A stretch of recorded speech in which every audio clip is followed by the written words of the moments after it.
Bueno, entonces, en esa orden de ideas, pues me presento. Mi nombre es Luis Alfonso Palomino Fernández. Soy oriundo de aquí, de la ciudad de Villavicencio. En este momento estoy transmitiendo desde acá, desde Villavicencio, departamento del Meta. Y tiene que ver mucho esta ciudad porque es aquí donde nace la teoría del previviendismo en Colombia. El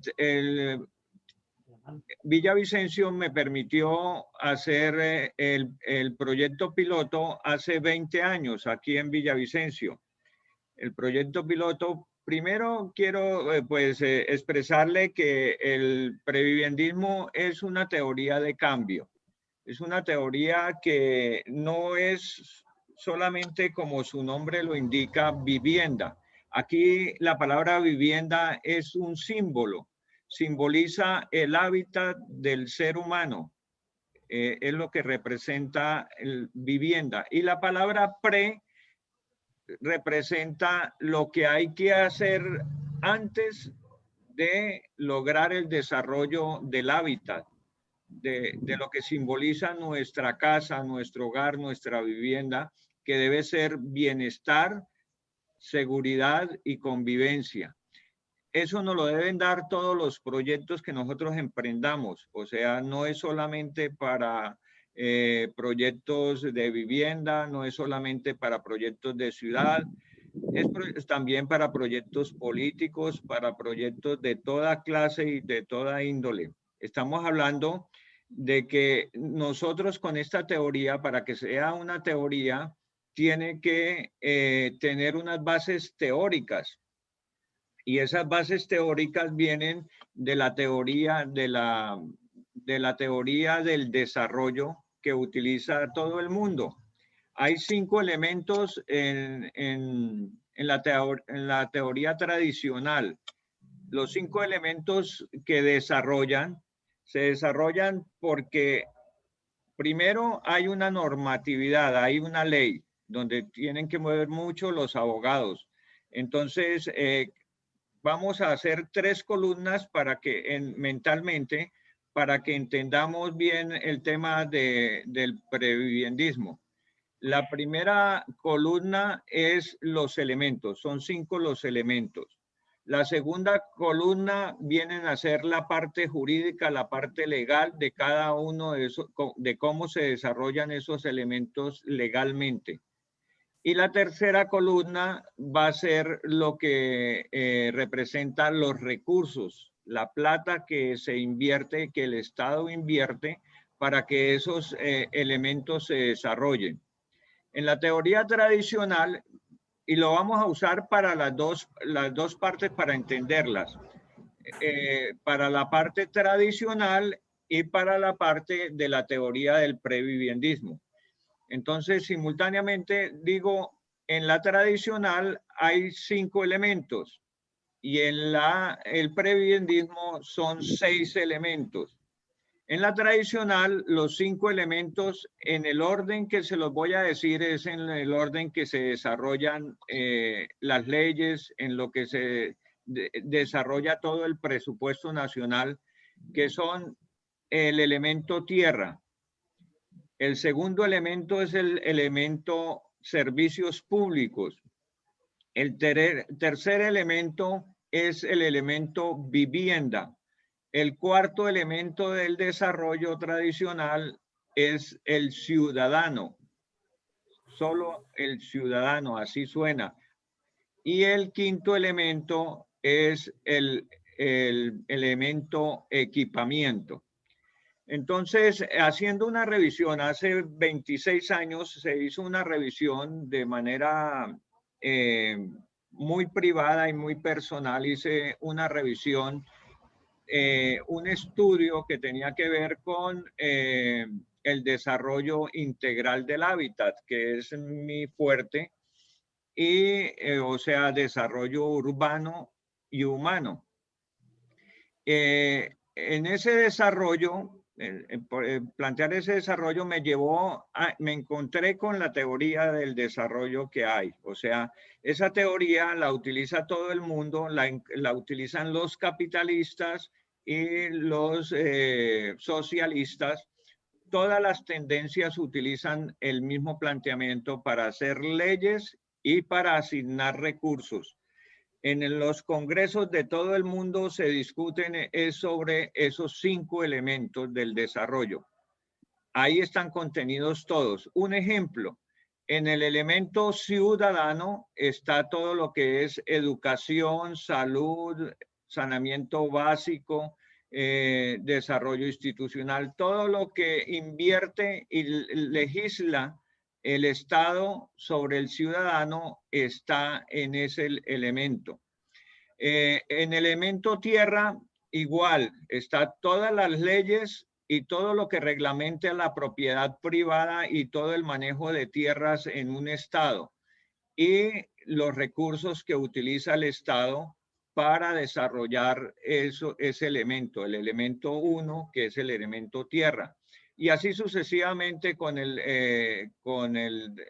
servicios públicos, que es el 2, vivienda, que es el 3, y el 5, que es el 4, que es vivienda, el 4, que es el ciudadano, y el 5, que es el desarrollo del equipamiento. El equipamiento son todas aquellas construcciones y espacios que hay en un territorio que se desarrollan diferentes a vivienda, diferentes a infraestructura de servicios públicos.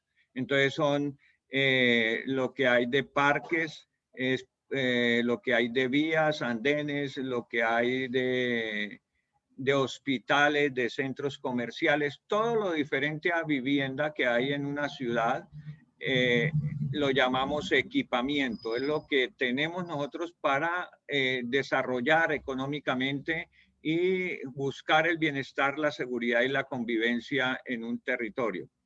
Entonces, revisando todos esos elementos, había un elemento varios elementos que me llamaban la atención, pero uno fundamentalmente, que era el del ciudadano. El del ciudadano me llamó la atención porque era el ciudadano, y me puse a estudiar por qué el ciudadano estaba solo, por qué hablaba del ciudadano. Y resulta que el Estado, en todos los estados del mundo, el ciudadano no sirve sino para 2 cosas. La primera cosa que nos necesita el Estado a los ciudadanos es para hacer un censo, para determinar cómo hace la distribución de los recursos de acuerdo a la población. Nos censan y hasta ahí llegó la participación. O sea, nosotros damos nuestra información, decimos qué necesitamos y todo, y nos censan y hasta ahí llega nuestra participación. Del resto del Estado se encarga de desarrollar toda la asignación de recursos por el número de habitantes que tenga en los diferentes territorios. La segunda cosa que nos necesitan como ciudadanos es para votar, para elegir, para nombrar los representantes. Y nos utilizan en el momento de elecciones y ya no servimos para nada más. Quedamos en manos del grupo que gana, y esos son los juegos de la democracia, ¿sí? Y para nada más servimos de ahí para adelante, porque todo lo que llamamos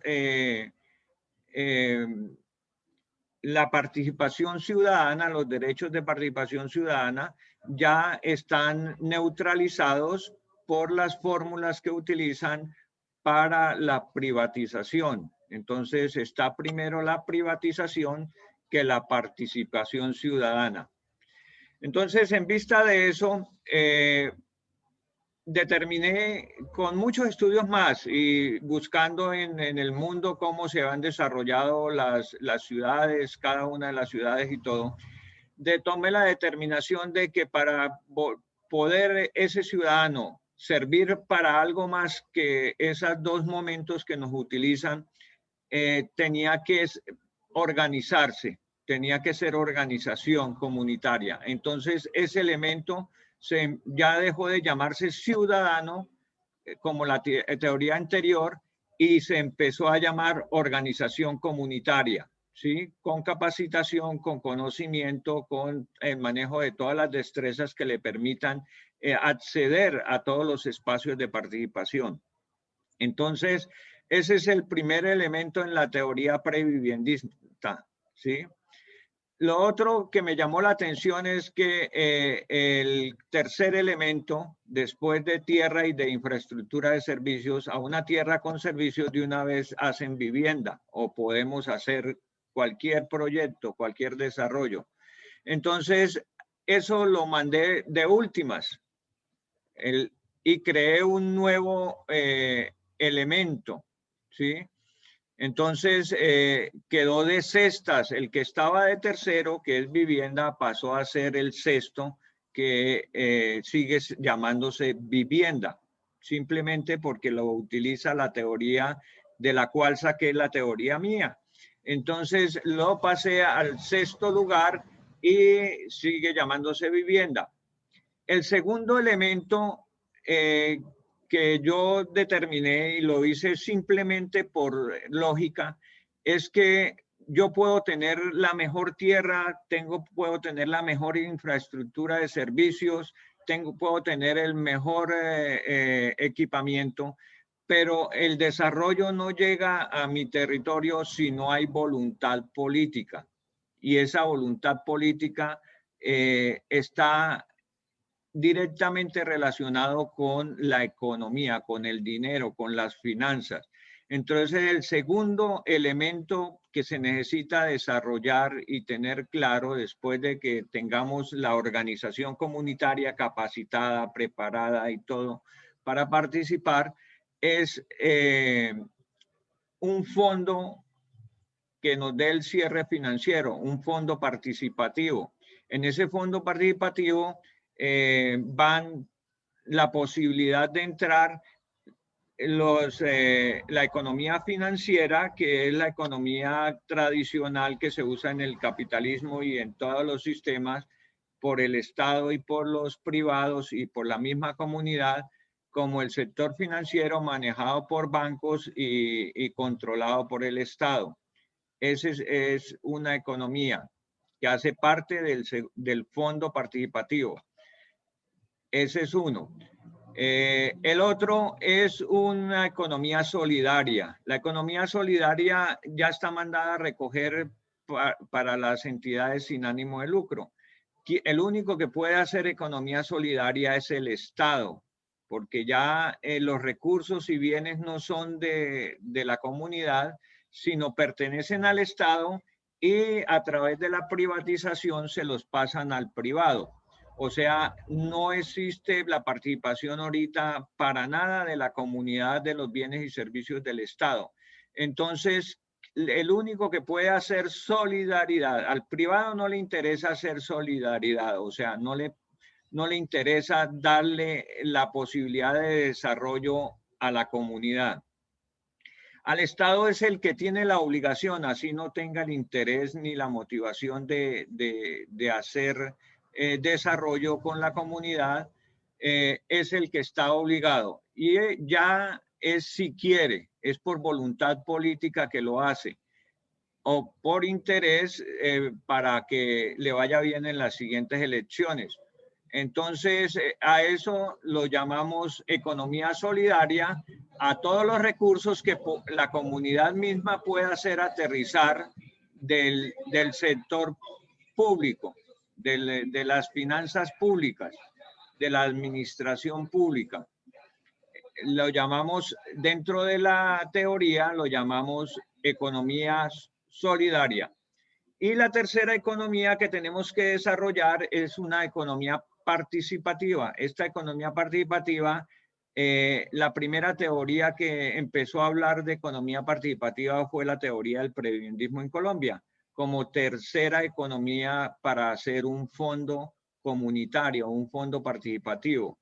Entonces, allí están unos sistemas que incluyen lo que hoy llaman en el mundo crowdfunding, fondos masivos que tienen la obligación de tener un dinamizador, un dínamo, que vuelva plata pequeña en mucha plata, que la vuelva grande, ¿sí?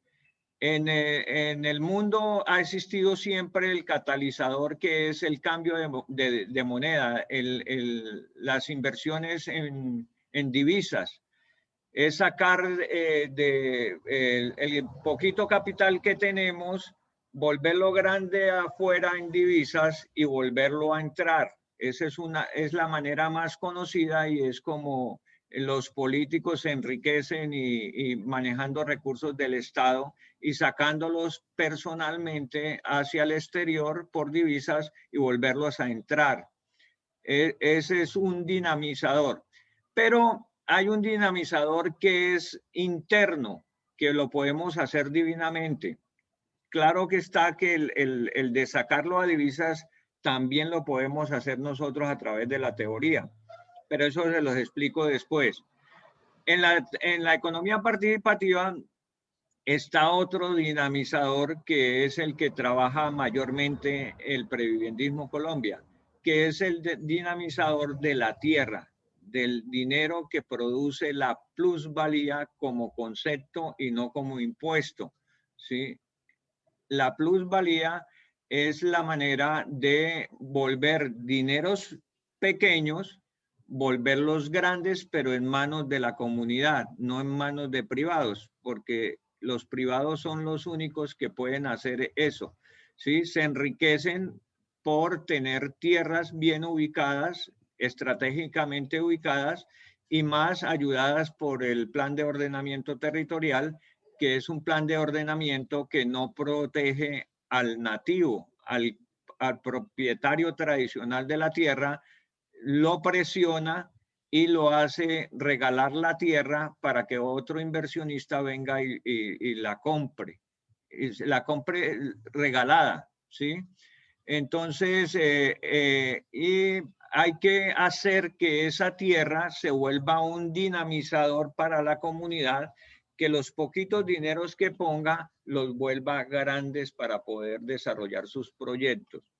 Una vez que nosotros tengamos eso bien definido, el cierre financiero de la propuesta a través de este fondo participativo donde puedan participar la economía financiera, la economía solidaria y la economía participativa, vamos a tener los recursos suficientes y bien diseñados para que con una comunidad organizada, preparada, que sepa manejar recursos, fondos y sepa hacer muchas cosas que las sabemos dentro de la misma. Todos somos comunidad.